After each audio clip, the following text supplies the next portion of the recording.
بسم اللہ الرحمن الرحیم۔ اللہ تبارک و تعالی قرآن میں فرماتا ہے، اے ایمان والو، اللہ سے ڈرو اور اس کی طرف وسیلہ ڈھونڈو۔ سورہ مائدہ پارہ 6 رکوع 9 آیت 35۔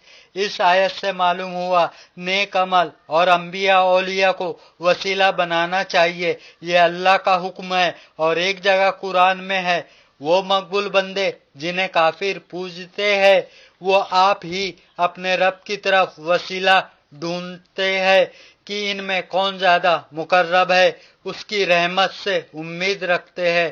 سورہ بنی اسرائیل پارہ 15 رکوع 6 آیت 57۔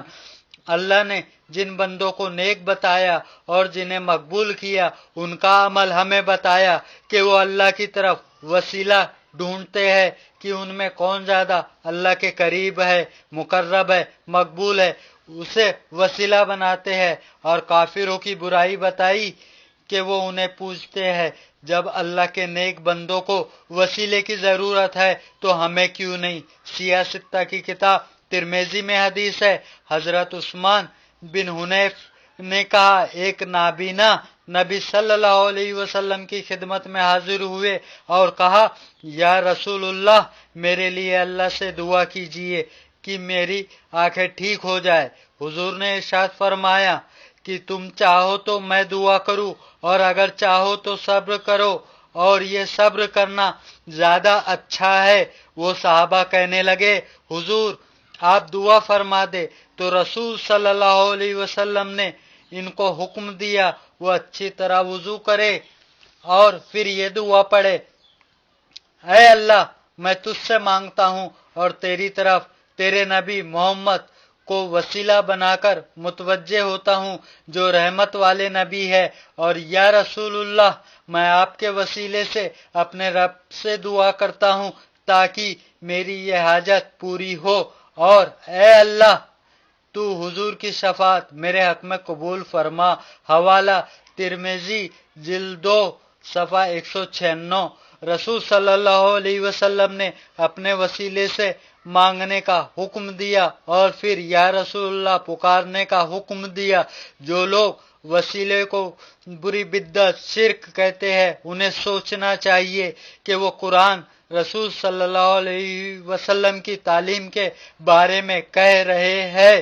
وسیلے کا انکار کرنے والے آیت پیش کرتے ہیں، جیسا کہ اللہ تبارک و تعالیٰ فرماتا ہے، جب میرے بندے میرے بارے میں پوچھے تو میں نزدیک ہوں، دعا قبول کرتا ہوں۔ حوالہ سورہ بقرہ۔ ہم سب سے بہتر قرآن جاننے والے سمجھنے والے رسول صلی اللہ علیہ وسلم ہے۔ اس آیت سے رسول صلی اللہ علیہ وسلم نے وسیلے سے منع نہیں کیا بلکہ وسیلے سے دعا کرنے کا حکم دیا ہے۔ اب کسی کو اختیار نہیں ہے کہ وہ اس آیت سے وسیلے کا انکار کرے۔ اسی طرح قرآن کو ہم سے بہتر صحابہ اکرام سمجھتے ہیں، ہم سے بہتر جانتے ہیں۔ نبی صلی اللہ علیہ وسلم کے وصال کے بعد جب تیسرے خلیفہ عثمان غنی رضی اللہ عنہ خلیفہ بنے، اس وقت ایک صحابی نے تابعی کو وسیلے سے دعا کرنے کی تعلیم دی۔ صحابی عثمان بن حنیف نے نبی صلی اللہ علیہ وسلم کو وسیلہ بنا کر دعا کرنے کا حکم دیا، جیسا کہ حدیث ہے۔ عثمان بن حنیف رضی اللہ عنہ روایت کرتے ہیں کہ ایک شخص عثمان غنی رضی اللہ عنہ کے پاس ان کے زمانے خلافت میں کسی کام سے جاتا تھا، مگر وہ اس کی طرف دھیان نہیں دیتے تھے۔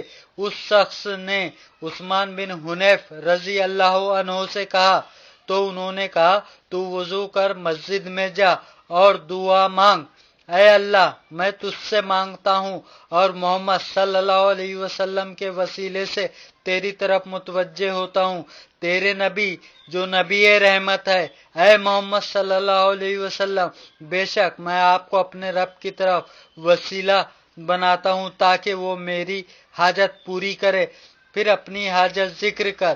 وہ شخص گیا، چنانچہ اس نے ایسا ہی کیا، اور جب وہ عثمان غنی رضی اللہ عنہ کے پاس گیا تو انہوں نے اس کی عزت کی اور اس کی ضرورت پوری کر دی۔ اہل سنت جماعت کے عالم نے اس حدیث کو تاریخ نجد و حجاز میں امام شیخ تقی الدین سبکی کی کتاب شفاء السقام صفحہ 161 سے نقل کیا ہے، اور دیوبندی عالم مفتی حبیب الرحمان قاسمی نے اپنی کتاب نماز احناف کے صفحہ 181 پر اس حدیث کو معجم صغیر طبرانی ترغیب سنن کبریٰ نسائی جلد 1 صفحہ 159 بہقی فی دلائل نبوت کنز العمال وغیرہ کے حوالے سے نقل کیا ہے۔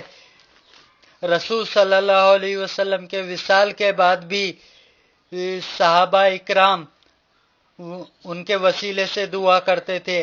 انبیاء کی ذات ہی نہیں، انبیاء کی چیزوں کے وسیلے سے بھی اللہ تبارک و تعالی ضرورتیں پوری کرتا ہے، جیسا کہ قرآن میں ہے کہ یعقوب علیہ السلام کی آنکھوں کی روشنی چلی گئی تھی تو یوسف علیہ السلام نے اپنا کرتا بھیجا کہ یہ کرتا ان کے چہرے پر ڈالنا، اور جب کرتا ڈالا گیا تو ان کی آنکھوں میں روشنی آ گئی، جیسا کہ قرآن میں ہے۔ اللہ فرماتا ہے یوسف علیہ السلام نے کہا میرا یہ کرتا لے جاؤ، اسے میرے باپ کے منہ پر ڈالو، ان کی آنکھیں کھل جائیں گی۔ پارہ 15 سورہ یوسف رکوع 4 آیت 93۔